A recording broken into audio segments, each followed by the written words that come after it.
Our second lesson is on page 80 in the New Testament, Luke 17, 11 through 19.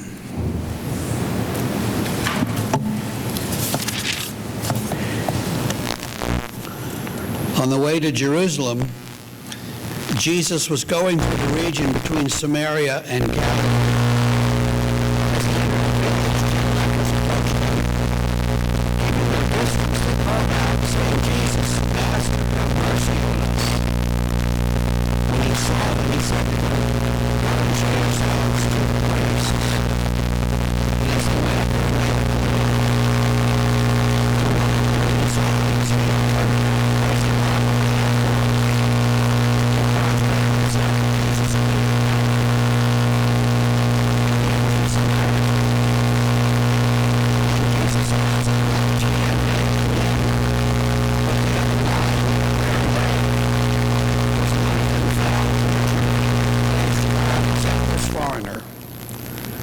Then he said to him, "Get up and go your way.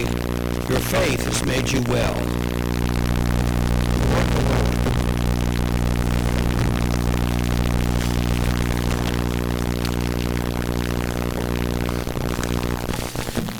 So most of us think of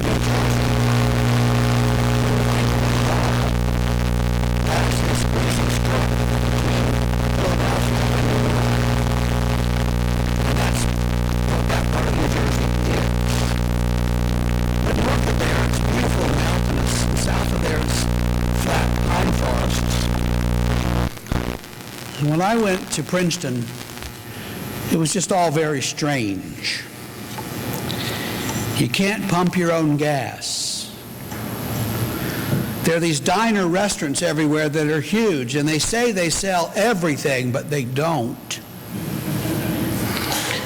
And half the people don't speak English, and the other half speak it, but with a very weird, strange accent.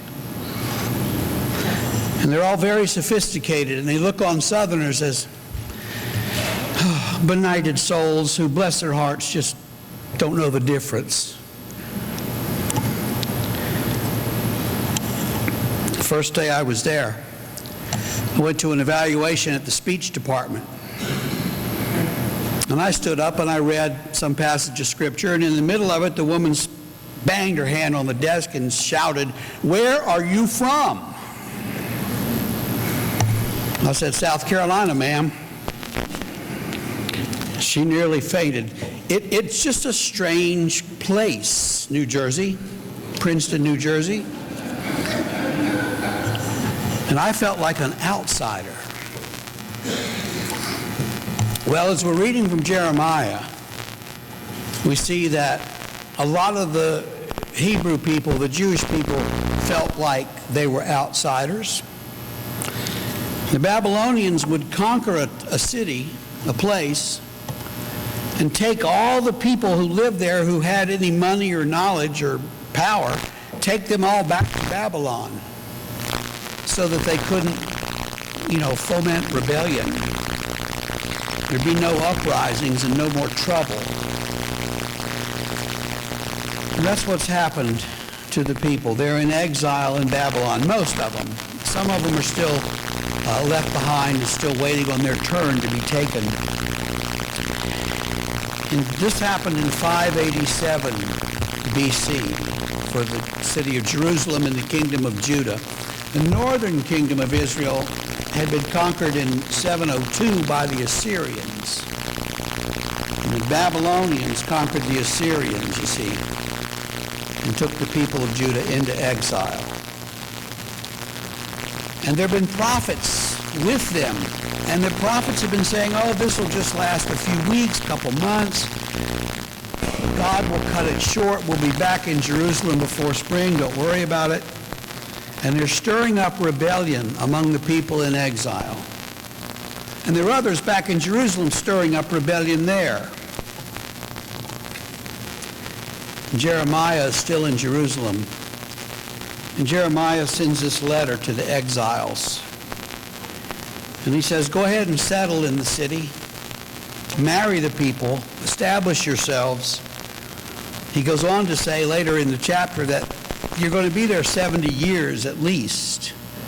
So maybe your grandchildren will get to go back home, but you might not. So they need to eat, they need to work, they need to bless the city where they are. They need to bloom where they're planted. And that's what Jeremiah tells them. We don't know a lot about how they lived in Babylon or what they did, except that in one of the Psalms, they look back at Jerusalem and they weep and they say, how can we sing the Lord's song in a foreign land? God should have prevented this. What's happened to God? Where's our hope? They're off into exile. Now, in some ways, the church these days is in exile. You know, think back to the 1950s. The war was over.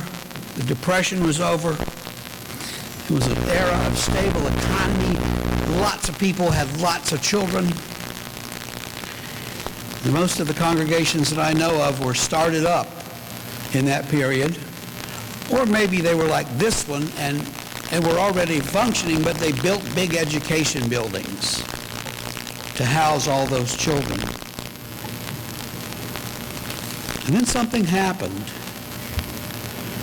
And no one is sure what, and there are lots of theories, but church attendance began to fade away.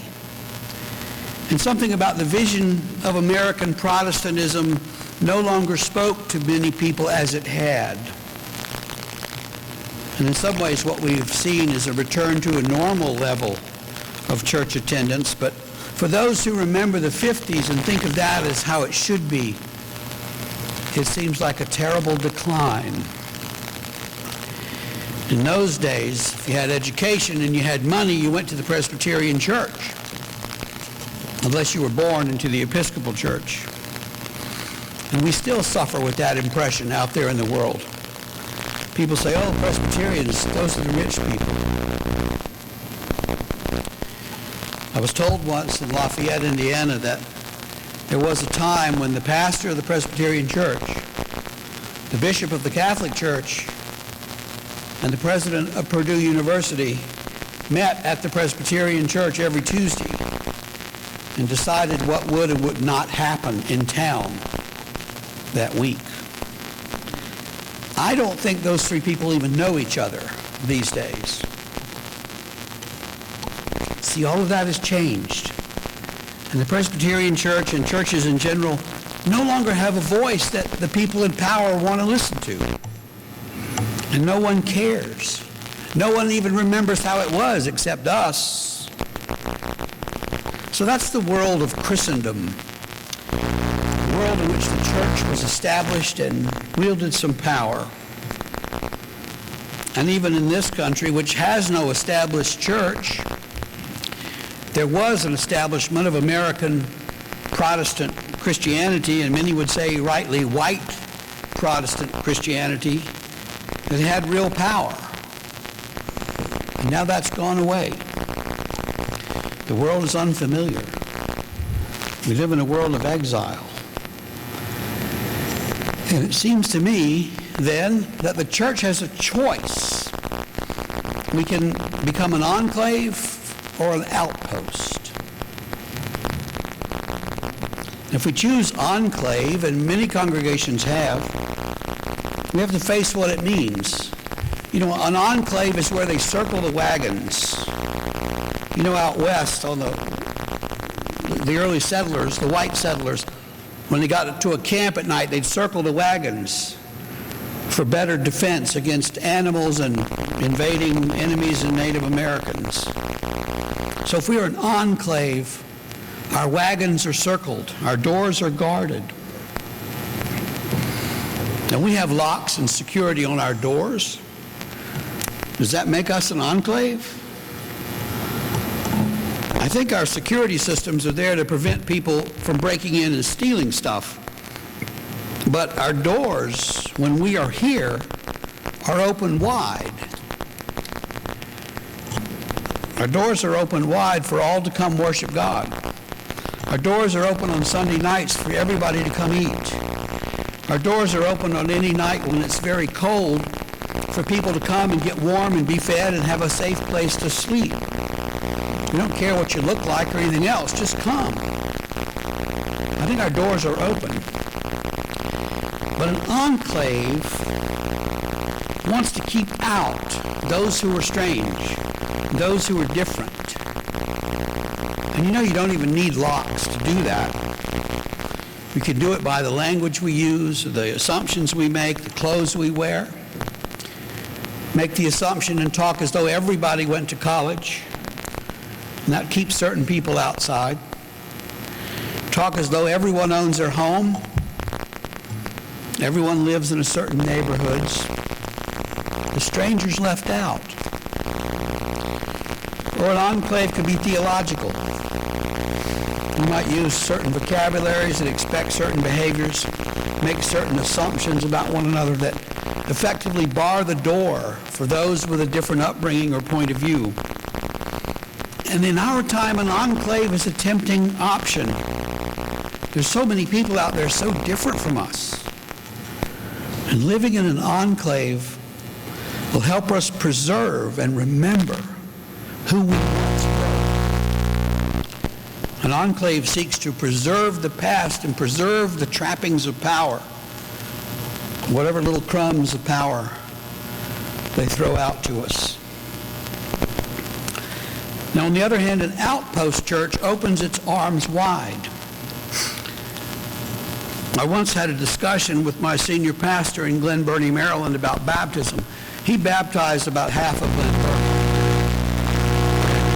If you showed up at the church with a child, he was baptizing them, hoping that then you would someday come back.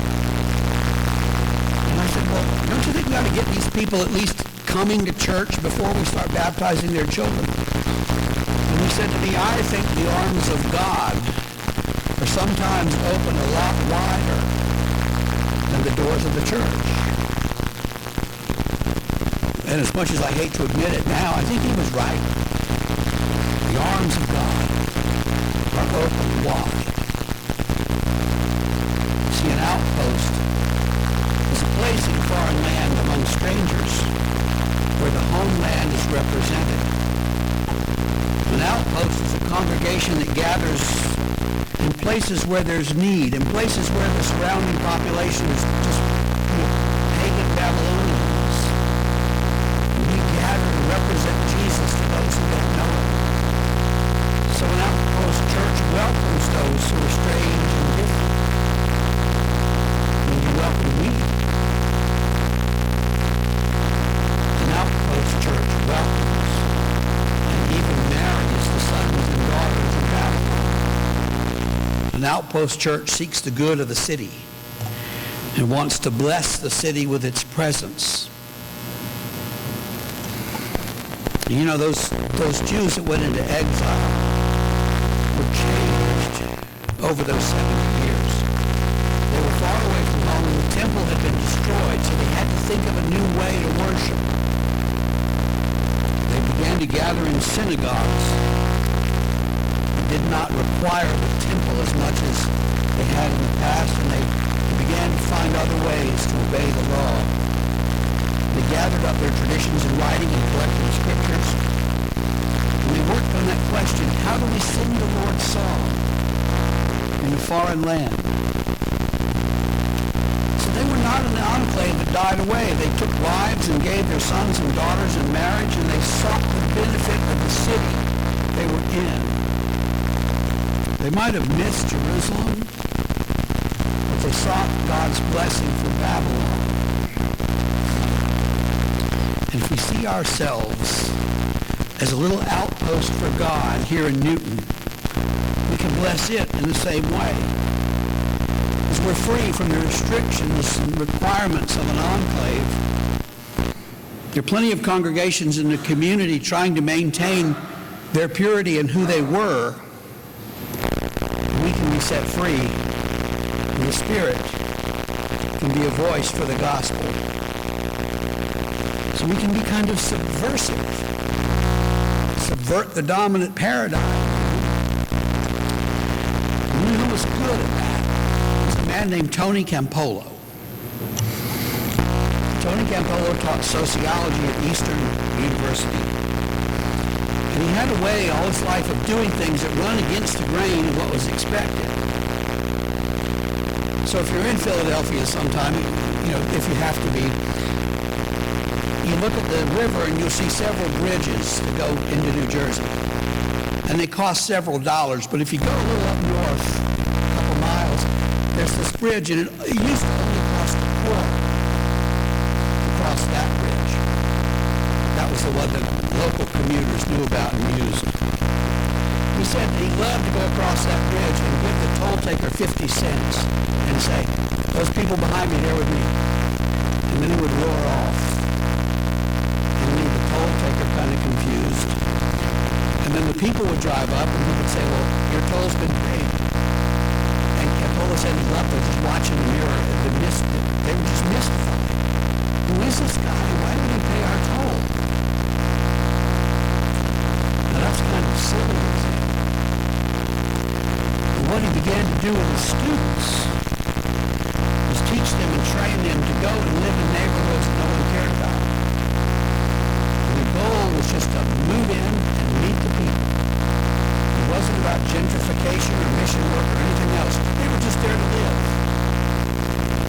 And first the people were suspicious of these white educated students. But once they got to be friends, they realized that these people are just here to be with us. We're just here to bless the city one block at a time, one neighborhood at a time. Just like Jeremiah told the exiles to do in that way. And as I think about it, I think that there are ways that we can do that. And I made a list of ideas. It's not very long. And they're not even good ideas. They're just ideas. So these are not plans. This is not the future agenda or any of that. And if you have a better idea, let me hear it. But for instance, why couldn't we have a concert series of this school and teach them what good music is about? I think we could.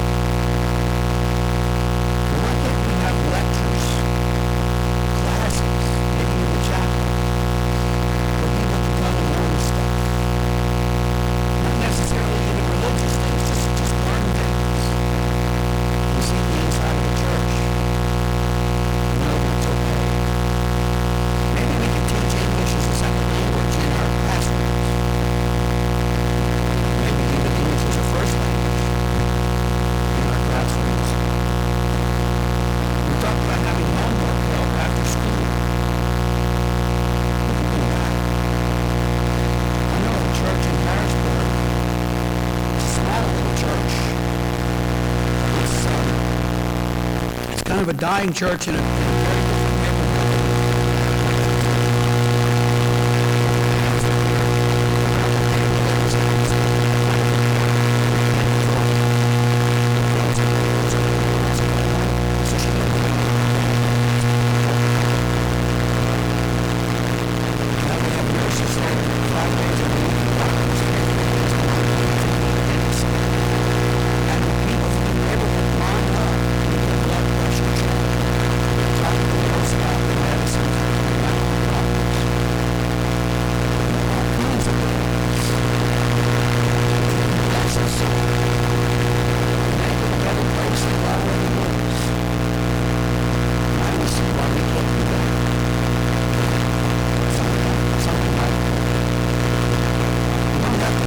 Status quo and being the